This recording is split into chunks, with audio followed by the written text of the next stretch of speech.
الحمد لله الذي حمدا كثيرا متواليا في جميع الأحيان نهر ولياليا. أشهد أن لا إله إلا الله وحده لا شريك له، وأشهد أن محمدا عبده ورسوله، والصلاة والسلام على سيدنا محمد سيد المرسلين وخاتم النبيين وعلى آله وأصحابه أجمعين. أما بعد، فيا أيها الحاضرون، أوصيكم وإياي بتقوى الله حق تقاته، ولا تموتن إلا وأنتم مسلمون. Hadirin jamaah sholat Id rahimakumullah. Segala puji bagi Allah, Tuhan yang Maha Pengasih dan Maha Penyayang, Tuhan yang Maha Pengampun, penangguh adab umat yang durhaka, Tuhan yang Maha Pemaaf kepada siapapun, dan Tuhan yang Maha Penghapus dosa-dosa kita yang bertumpuk. Salawat dan salam kepada junjungan kita Nabi Muhammad Sallallahu Alaihi Wasallam yang telah mengajarkan kita bagaimana cara benar Allah yang saat ini sedang mulai kita lupakan. Kaum muslimin, sungguh Allah ternyata Maha Pengasih dan Penyayang pada hamba-Nya, khususnya pada kita hari ini. Betapa tidak?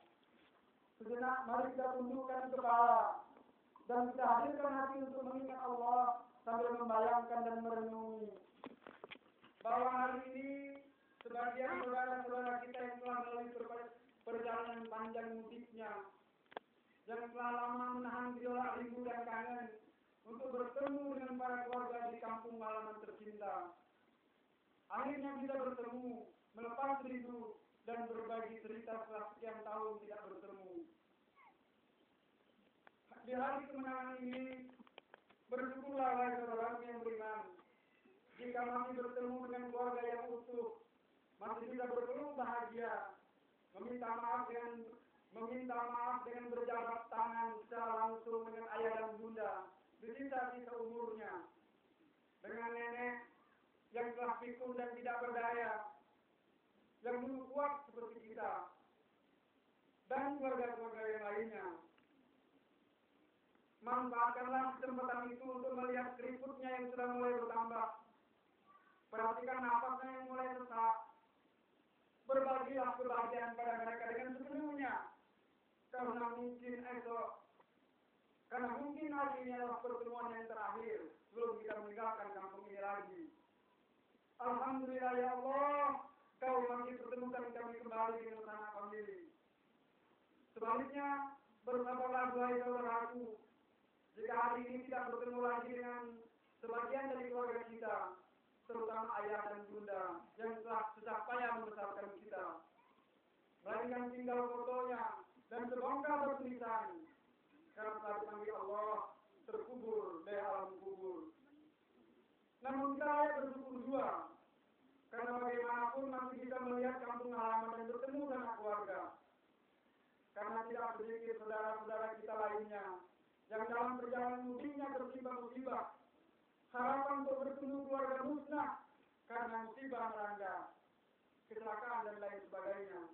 Tawa pun berganti tangis dan derai air mata, bahagia pun berganti sedih dan mendalam. Allahu Akbar, Allahu Akbar, Allahu Akbar, walillahil hamd.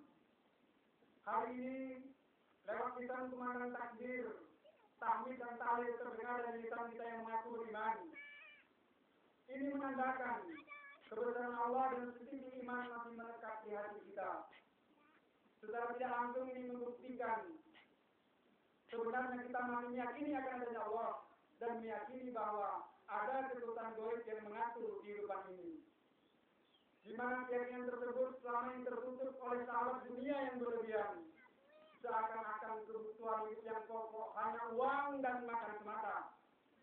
Tidak sempat kita berpikir atau malah meremehkan keyakinan kita itu sendiri, bahwa selain kebutuhan uang dan makan, ada satu kebutuhan pokok yang wajib kita penuhi, yang bekal amal soleh untuk menghadap Allah Subhanahu wa Ta'ala.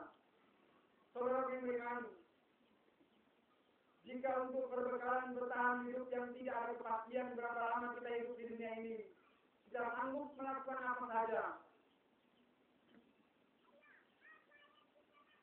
Bagaimana dengan perjalanan panjang kita menghadap Allah? Sudah berapa banyak persiapan kita menghadap Allah? Dan seterusnya. Hadirin jamaah salat Id rahimahullah. Hari ini di hari kemenangan yang suci. Marilah kita beranikan diri untuk mengoreksi diri kita. Bukankah seringkali kita merasa paling besar dan merasa paling sempurna? Seolah-olah semua manusia kecil dan harus tunduk pada kita. Kita berlagak seolah kita adalah Tuhan yang Maha Kuasa atas segala keadaan mereka. Tidakkah kita menyadari la haula wa la quwwata illa billahil aliyyil azim, bahwa kita sesungguhnya tidak lain adalah makhluk yang lemah. Maka kepada siapa lagi kita berharap selain kepada Allah yang telah menciptakan kita dengan kasih sayangnya. Diakui atau tidak, selama ini kita hanya tahu betapa banyak kesalahan orang lain pada kita, sehingga melupakan kebaikannya pada kita, sehingga memunculkan rasa sombong.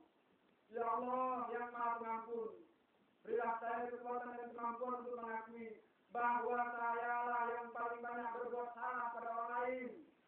Kalau saya tidak segera minta maaf, maka sia-sialah sholat dan ibadah saya yang lainnya. Karena saya sadar akan firman Allah, Allah belum akan mengampuni dosa hambanya sebelum hamba tersebut meminta maaf atas kesalahan pada orang lain.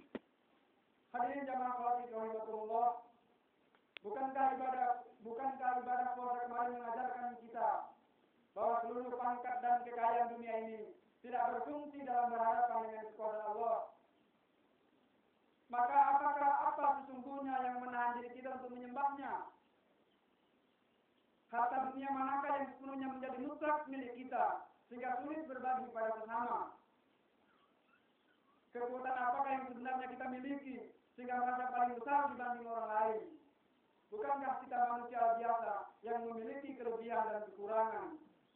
Apakah yang menahan kepala kita sehingga sulit untuk tunduk ke tanah sujud kepada Allah? Apakah yang menahan lidah kita sehingga kaku berzikir dan seterusnya? Apakah kesombongan kita sudah sedemikian memuncaknya sehingga sedemikian lantangnya kita durhaka kepada Allah dan mengabaikan kebaikan antar sesama? Nauzubillah min dzalik. Kaum muslimin yang berbahagia, ada beberapa hikmah yang dapat kita jadikan pelajaran selama Ramadan kemarin. Yang pertama adalah pertahankan kemenangan Ramadan dengan meningkatkan amal ibadah. Mempertahankan kemenangan jauh lebih sulit dibandingkan dengan mencapai kemenangan itu. Banyak orang yang sudah menang lalu menjadi sombong, lupa diri, lupa berbagi, bahkan lupa jati diri. Selama iman dan keyakinan akan kebesaran Allah tidak berhenti ditenggorokan dan tidak menjadi pemanis bibir, tapi benar-benar menancap kokoh di hati dan menjadi sandaran perbuatan kita, maka kemenangan akan selalu kita peroleh, walau orang-orang dungu dan zalim menyangka kita miskin dunia, hidup melarat dan sebagainya. Sebab iman itulah yang menjadi penerang dari harapan tersebut, di mana seorang pemenang tak akan pernah menyerah dan orang yang menyerah tak akan pernah menang. Saudara yang beriman, yakinlah lebih baik kita gagal memperoleh kekayaan karena mempertahankan keimanan di dunia ini, tapi ada kemungkinan sukses di akhirat. Karena kekayaan yang bertumbuh, apalagi diperoleh dengan cara yang tidak halal, tidak akan menjamin memperoleh ketenangan dan kebahagiaan rohani. Bukankah kesuksesan sebenarnya itu adalah setelah kita mengalami kematian? Maka buanglah sikap putus asa dan sambunglah kasih sayang antar bersama. Berialah pergaulan bersama saudaramu. Percayalah, orang yang terbaik bukan orang yang tidak pernah berbuat dosa, tapi orang terbaik adalah orang yang segera menyadari dosa dan bertobat kepada Allah Subhanahu wa Ta'ala. Kaum muslimin yang berbahagia,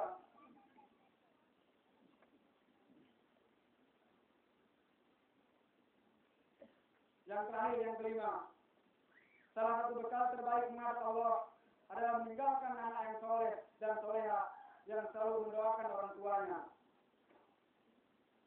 Tidak sedikit para orang tua ketika ditanya, maka lisannya menjawab menginginkan anak yang soleh dan soleha, tapi anehnya sedikit sekali usaha untuk mewujudkan harapan itu. Hampir tidak ada lagi kebanggaan para orang tua terhadap kemampuan anaknya ketika dia bisa mengaji, apalagi memahami agama. Perubahan zaman benar-benar telah berubah pola pikir para orang tua untuk meyakini hadis Nabi Muhammad SAW bahwa salah satu harta yang abadi adalah anak yang soleh dan soleha. Wahai para orang tua, hidup ini pasti akan mati.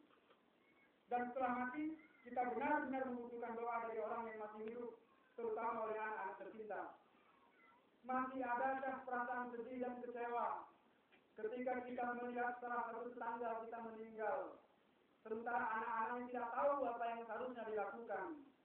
Bahkan anak-anak tersebut ribut berebut harta warisan, sementara jasad belum terkubur. Masihkah kita meyakini bahwa adanya keringanan azab Allah ketika hendak sakaratul maut, anak-anak berada di sekeliling kita,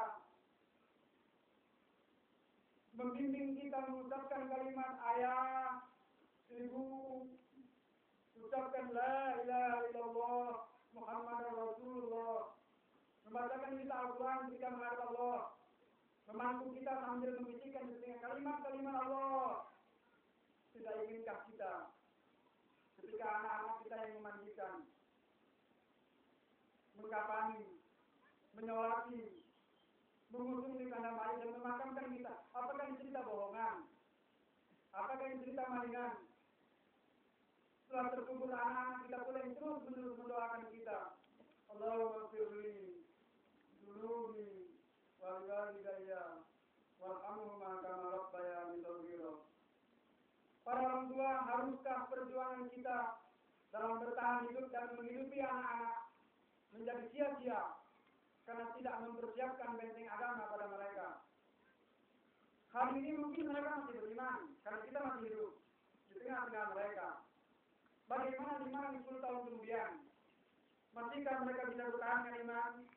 Karena kebetulan mereka lahir dari orang tua yang beragama Islam. Allah berfirman, "Ma ta'buduna min ba'di." Kalau sudah tidak ada para orang tua, apakah anakmu akan masih tetap menyembah Allah? Ya ayyuhalladzina amanu qu anfusakum wa ahlikum nar. Hai orang yang beriman, jagalah dirimu dan keluargamu dari api neraka. Allahu Akbar, Allahu Akbar, Allahu Akbar lillahil hamd. Kaum muslimin jamaah sholat Id, khususnya generasi muda,